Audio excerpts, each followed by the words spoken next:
पुरुषोत्तम मास महात्म कथा अध्याय 3।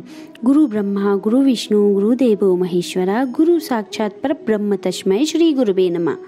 ऋषिगण बोले, हे महाभाग, नर में मित्र नारायण नारद के प्रति जो शुभ वचन बोले वह आप विस्तार पूर्वक हमसे कहें। सूत जी बोले, हे द्विज सत्य मनु, नारायण ने नारद के प्रति जो सुंदर वचन कहे जैसे मैंने सुना वैसे ही कहता हूँ, आप लोग भी सुने। नारायण बोले, हे नारद, पहले महात्मा श्री चंद्र ने राजा युधिष्ठिर से जो कहा था वह मैं कहता हूँ, तुम सुनो। एक समय धार्मिक राजा यजात शत्रु युधिष्ठिर छल प्रिय धृतराष्ट्र के दुष्ट पुत्रों द्वारा दूत कीड़ा में हार गए। सबके देखते देखते अग्नि से उत्पन्न हुई धर्मपरायण देवती के बालों को पकड़कर दुष्ट दुशासन ने खींचा और खींचने के बाद उसके वस्त्र उतारने लगा। तब भगवान कृष्ण ने उसकी रक्षा की। पीछे पांडव राज्य को त्याग काम्यक वन को चले गए। वहां अत्यंत क्लेश से युक्त वे वन के फलों को खाकर जीवन बिताने लगे। जैसे जंगली हाथियों के शरीर में बाल रहते हैं, इसी प्रकार पांडवों के शरीर में बाल हो गए।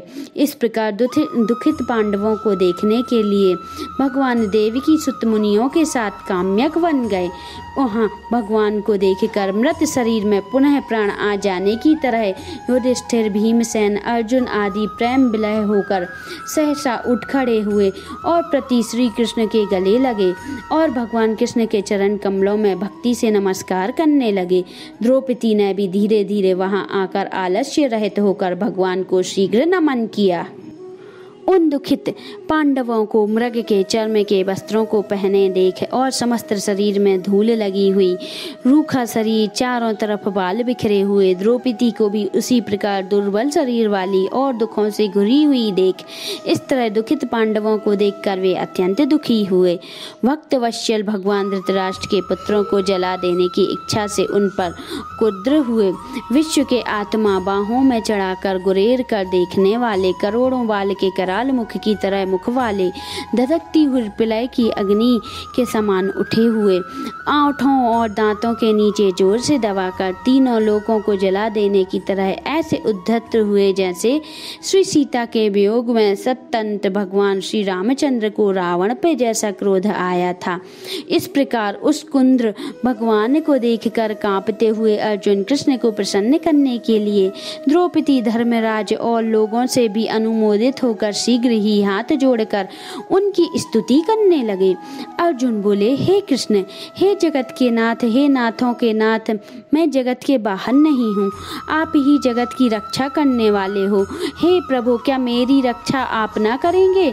जिनके नेत्र के देखते ही ब्रह्मा का पतन हो जाता है, उनके क्रोध करने से क्या नहीं हो सकता? यह कौन जानता था कि क्या होगा? ये संहार करने वाले, क्रोध का संहार कीजिए। हे तात के पात, हे जगतपते, आप ऐसे महापुरुषों के क्रोध से संसार का प्रलय हो जाता है। हम पूर्ण तत्व को जानने वाले सर्वस्त वस्तुओं के कारण वेद और वेदांग के बीच आप साक्षात श्री कृष्ण हैं। मैं आपकी वंदना करता हूँ। आप ईश्वर से इस चराचरात्मक संसार को आपने उत्पन्न किया है, सर्व मंगल के मांगल्य हैं और सनातनों के बीज रूप हैं। इसके लिए अपराध में मैं अपने बनाए समस्त विश्व का नाश कैसे करेंगे? कैसे भला ऐसे होगा जो मच्छर को जलाने के लिए अपने घर को जला देते हो? श्री नारायण बोले, दूसरों की वीरता को मर्दन करने वाले अर्जुन ने भगवान से इस प्रकार निवेदन कर प्रणाम किया। सूत जी बोले, श्री कृष्ण ने अपने क्रोध को शांत किया और स्वयं भी चंद्रमा की तरह शांत हो गए। इस प्रकार भगवान को शांत देख पांडव स्वस्थ हुए, प्रेम के प्रसन्न मुख और प्रेम विलीन हुए। सब ने भगवान को प्रणाम किया और अंजलि, कंद, मूल, फल आदि से उनकी पूजा की। नारायण बोले, तब शरण में जाने योग्य भक्तों के ऊपर कृपा करने वाले श्री कृष्ण को प्रसन्न जान विशेष प्रेम से भरे हुए नम्र अर्जुन ने बारंबार नमस्कार किया और जो प्रश्न आपने हमसे किया वही प्रश्न उन्होंने श्री कृष्ण से किया। इस प्रकार अर्जुन का प्रश्न सुनकर श्री कृष्ण क्षम मात्र मन को सोचकर अपने सुदृढ़ पांडवों को और व्रत को धारण की हुई द्रौपदी को आश्वासन देते हुए वक्ताओं में श्रेष्ठ श्री कृष्ण पांडवों के हित का वचन बोले। हे श्री कृष्ण बोले, हे राजन महाभाग, हे वीवत्सो, अब मेरा वचन सुनो। आपने यह प्रश्न अपूर्व किया है, आपको उत्तर देने में मुझे उत्साह नहीं हो रहा। इस प्रश्न का उत्तर गुप्त से भी गुप्त ऋषियों को भी नहीं विदित है, और फिर भी अर्जुन मित्र के नाते अथवा तुम हमारे भक्त हो इस कारण हम तुमसे कहते हैं।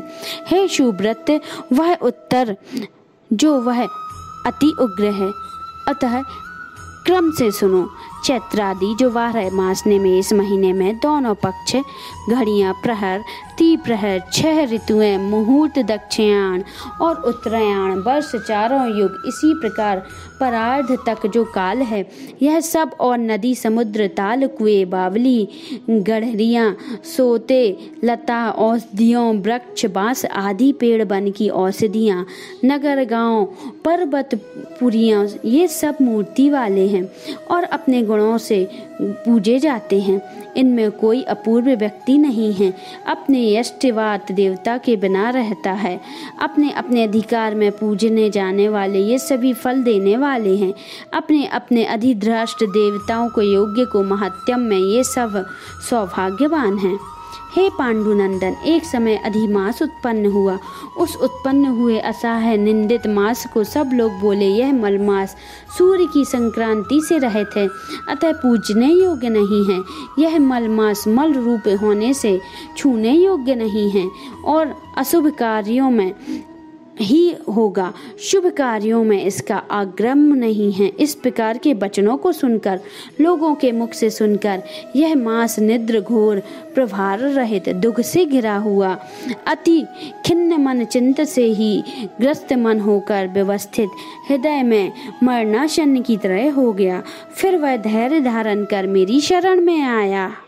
हे नर, बैकुंठ भवन में जहाँ मैं रहता था वहाँ पहुँचा और मेरे घर में आकर मुझ परम पुरुषोत्तम को इसने देखा। उस समय अमूल्य रत्नों से जड़ित सुवर्ण के सिंहासन पर बैठे मुझे देखकर यह भूमि पर साष्टांग दंडवत कर हाथ जोड़कर नेत्रों से बराबर आंसुओं की धारा बहाता हुआ धैर्य धारण कर गदगद वीणा से बोला। सूत जी बोले, इस प्रकार महामुनि बद्रिकानाथ कथा कहकर चुप हो गए।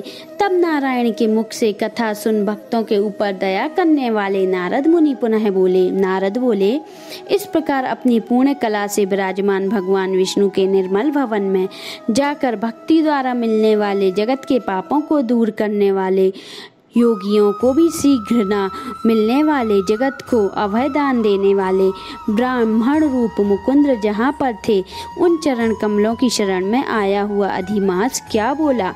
इति श्री पुरुषोत्तम महात्म्य तृतीय अध्याय संपन्न। श्री हरि शरणम, श्री हरि शरणम। अगर आपने अभी तक हमारे चैनल को सब्सक्राइब नहीं किया है तो जल्दी से आप सब्सक्राइब कर लें, जिससे आने वाले वीडियो आपको जल्दी जल्दी मिलते जाएं, और नोटिफिकेशन बेल आइकन को प्रेस करें जिससे आपको हमारे वीडियो का नोटिफिकेशन मिलता रहे, और लाइक और कमेंट करना ना भूलें। आप सभी को नमस्कार।